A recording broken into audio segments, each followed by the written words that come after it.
பித்ரு தோஷம் பற்றி சொல்லுங்க. பித்ரு என்றால் முன்னோர்கள். இதெல்லாம் வந்து ஒரு குறிப்பிட்ட மத பிரிவினர் தான் அதை ரொம்ப அதை பயமுறுத்துறாங்கன்றது என்னுடைய தாழ்மையான கருத்து. புளிய மரத்தில் பேய் இருக்குதுமா.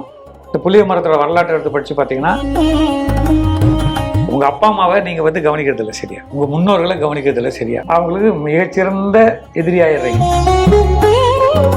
சில பேர் ஒரு பெரியவரை பார்த்து கேட்குறாங்க, எப்பதான் நீ சத்து தொலைவ, அந்த செயலோட எதிர்வினை தான் நம்மளை பாதிக்கும். சாபம்ன்றது ஏதோ ஒரு நெகட்டிவான விஷயமா நினைச்சுக்காதீங்க. நீங்களா உருவாக்கி தான் வாங்கிக்கிறீங்க. நான் பரிகாரத்தை பண்றேன், என் தவறை ஒத்துக்கிறேன், என்னை மன்னிச்சிருங்க அப்படின்னு சொல்லிட்டு பரிகாரத்தை பண்ணிட்டு வரலாம். ஏதோ அமாவாசை வருது, புரோகிதரை கூப்பிட்டு தர்ப்பணம் பண்ணிட்டா எல்லாம் கிளியர் ஆகிடுன்றதெல்லாம் அது 200% கமர்ஷியல் மேட்டர். அமாவாசை அன்னைக்கு கொடுக்குறது தான் மிகப்பெரிய தப்பு. அன்னைக்கு தான் நம்மளுடைய மனோகாரகன் ரொம்ப டென்ஷனாக இருக்கும்.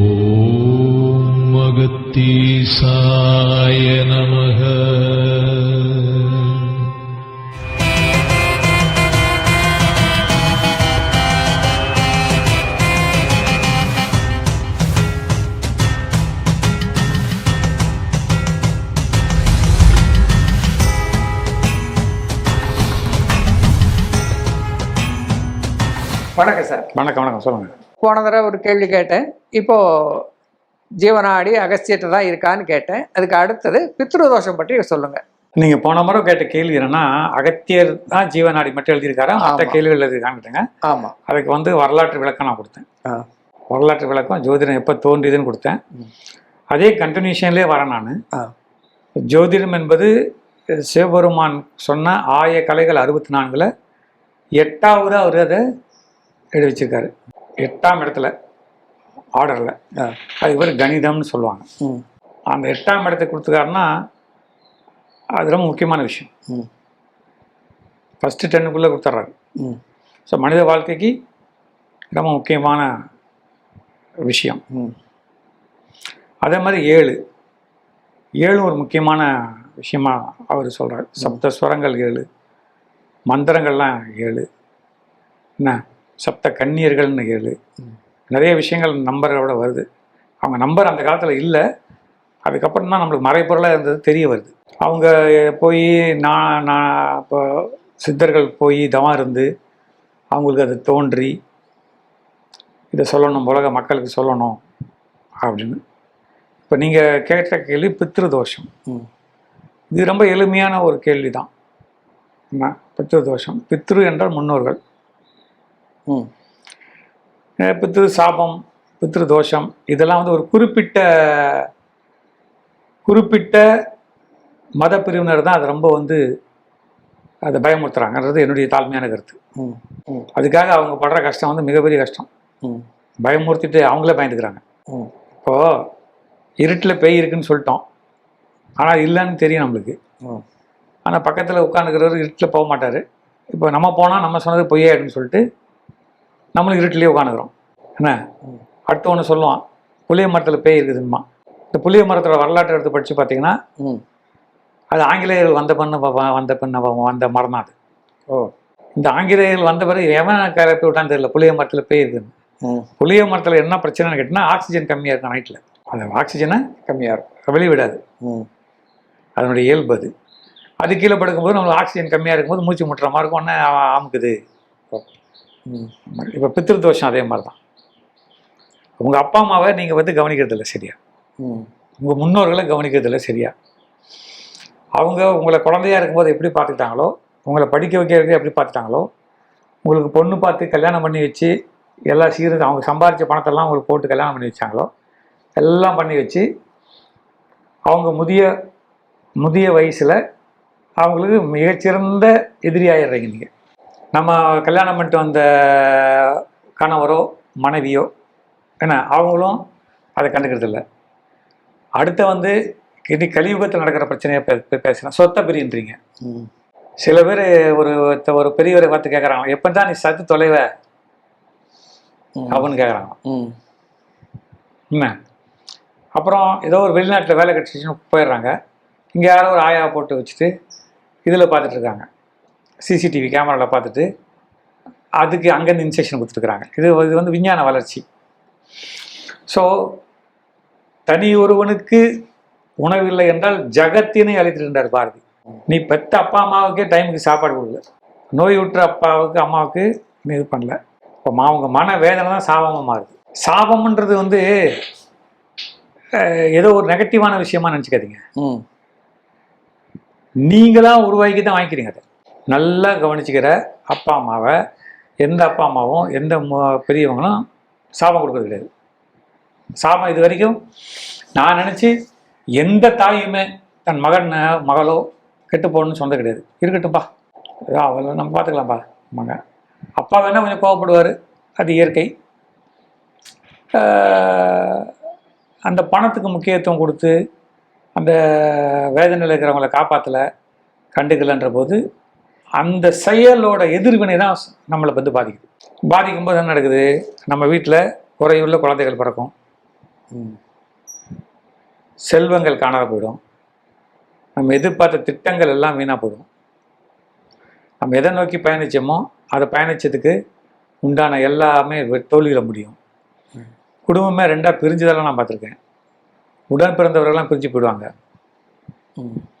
வழக்கு வந்துடும், வியாதி வந்துடும், இதெல்லாம் வந்துடுது. சரி, இப்போ அடுத்து நீங்கள் ஒரு கேள்வி கேட்பீங்க. சரி சார், இதெல்லாம் தெரிஞ்சு ஒருத்தர் திருந்தி வராரு, அவருக்கு பரிகாரம் உண்டா? உண்மையாக திருந்தி வரணும். இந்த பரிகாரத்தை பண்ணால் நம்ம அப்பா அம்மா போட்ட சாபம் போயிடும், இப்போ நம்ம தாத்தா பாட்டி விட்ட சாபம் போயிடும்னு சொல்லிட்டு உடனே போய் பரிகாரம் பண்ணால் அது பேர் பரிகாரம் கிடையாது. அது பேர் பரிகாரம் கிடையாது, அது லஞ்சம். என்ன, நான் பரிகாரத்தை பண்ணுறேன், என் தவறை ஒத்துக்கிறேன், என்னை மன்னிச்சிருங்க அப்படின்னு சொல்லிட்டு பரிகாரத்தை பண்ணிட்டு வரலாம். எளிய பரிகாரம். இப்போ ராமேஸ்வரம் போக முடியாது, காசிக்கு போக முடியாது, கயாவுக்கு போக முடியாது, அப்போ ரொம்ப எளிய பரிகாரம். ஒரு காக்காய்க்கு டெய்லி சூடாக ஒரு பொங்கல் வச்சா போதும், ஒரு நாய்க்குட்டிக்கு சூடாக நல்ல சாப்பாடு கொடுத்தா போதும். அந்த சாப்பாட்லேயுமே என்ன பிரச்சனைன்னு கேட்டிங்கன்னா, நான் வெஜிடேரியன், அதான் கொடுப்பேன், எனக்கு வந்து அவங்க சாப்பிட்ற சாப்பாடு கொடுக்க மாட்டேன்னு சொல்ல முடியாது. அவங்க என்ன சாப்பிட்றாங்களோ அதான் நீங்கள் போய் என்ன பண்ணுவீங்க? நீங்கள் இப்போ பக்கா வெஜிடேரியன், இப்போது உங்கள்கிட்ட தர்மம் வாங்கணும் அப்படின்னு நினைக்கிறவர் ஒரு பக்கா நான் வெஜிடேரியன். நீங்கள் போய் அவருக்கு வந்து இட்லி போட வங்கல் வாங்கி கொடுத்துட்டு போவீங்க, அவர் சாப்பிட மாட்டார். சரி, ஏன்னா பின்னாடி அவருக்கு இன்னொருத்தர் பிரியாணி எடுத்து வந்துட்டுருப்பார். அப்போ நீங்கள் வாங்கி கொடுத்து வேஸ்ட் தான். அப்போ இதுக்கு தீர்வு என்ன? உங்களுக்கு என்ன பிடிக்கும்னு கேட்டு, என்ன அவர் எங்கே பிடிக்கும்னு கேட்டு வாங்கி அவர் ஒரு வாய் சாப்பிட்ற வரைக்கும் கூடத்தை பார்த்துருவாங்க. என்ன, ஏதோ அமாவாசை வருது, நம்ம வந்து ஒரு புரோகிதரை கூப்பிட்டு தர்ப்பணம் பண்ணிட்டா எல்லாம் கிளியர் ஆகிடுன்றதெல்லாம் அது 200% கமர்ஷியல் மேட்டர். 200% commercial matter. நீங்கள் பெற்ற அப்பா அம்மாவுக்கு, நீங்கள் உங்களை வளர்த்த அப்பா அம்மாவுக்கு, உங்களை பார்த்துக்கிட்ட அப்பா அம்மாவுக்கு இன்டர்மீடியட் யார்? அவர் வந்து கேட்குறாரு, உங்கள் பேர் என்ன, உங்கள் அம்மா பேர் என்ன, அதோட விட்டால் பரவாயில்ல, ஒரு 7 தலைமுறை பேர் கேட்குறாரு. ஏமாட்டேக்குது அந்த நேரத்தில் டென்ஷனில். அது விடிய காத்த 4:30 மணிக்கு கேட்குறாரு. என்ன மிரட்டுறாரு. நான் ப்ராக்டிக்கலாக பார்த்தது. இது கூட தெரியல அவங்களுக்கு நண்பர். என்ன சார் இது கூட தெரியல? பரவாயில்ல, இப்போ பிடிங்க, எல்லாம் பிடிங்க, தண்ணியை பிடிங்க, அதில் ஊற்றுங்க, அதில் பண்ணுங்கன்ற ஒன்றும் வேணும். அன்றாடமே செய்யுங்க. ஒரு 25 ரூபாய்க்கெல்லாம் பொங்கல் விற்கிது.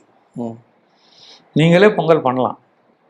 பொங்கல் பண்ணி ஒரு காக்காய்க்கு வச்சுட்டு, ஒரு நாய்க்குட்டிக்கு ஒரு சும்மா ஒரு நான் பண்ணுறதை சொல்கிறேன், சும்மா ஒரு சூப்பு சாதம் ஒரு நாய்க்குட்டிக்கு வச்சுட்டு சாப்பிட்டா சாப்பிடுன்னு சொல்லிட்டு, அது பார்த்தா ஒரு பிஸ்கட் வாங்கி வச்சுட்டு கொடுத்துட்டு, தண்ணி கொடுத்துட்டு இப்போ காக்காய்க்குன்னு வச்சா நல்லா ஒழுங்காக நீங்கள் வைக்கிறீங்கன்னு தெரிஞ்சுட்டு வச்சிங்களேன், பிரச்சனை இல்லாத நீங்கள் வைக்கிறீங்க, உண்மையாகவே வைக்கிறீங்க அப்படின்னா எல்லா பறவைகளும் வரும்.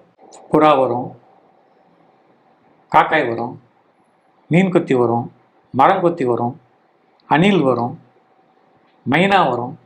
இப்போ ஒவ்வொன்றுக்கும் அப்போ அந்த ஜீவன்கள் வயிறு நிரம்பி போகும்போது கண்டிப்பாக உங்களுக்கு இது ஏன்னா அமாவாசை அன்னைக்கு கொடுக்குறது, அமாவாசை அன்னைக்கு கொடுக்குறது தான் மிகப்பெரிய தப்பு. அது தெரிஞ்சுங்க. அன்னைக்கு தான் நம்மளுடைய மனோகாரகன் ரொம்ப டென்ஷனாக இருக்கும். சந்திரன் அன்னைக்கு மறைஞ்சிட்றான். அந்த டென்ஷன் ஆகிற நேரத்தில் போய் நீங்கள் சாப்பாடு போட்டால் என்ன ஆகுது கதை? அவங்க இறந்த திதி கண்டுபிடிச்சி அந்த திதியில் கொடுக்கணும். இல்லைன்னா மகாலய அமாவாசையில் கொடுக்கலாம், தை அமாவாசையில் கொடுக்கலாம்.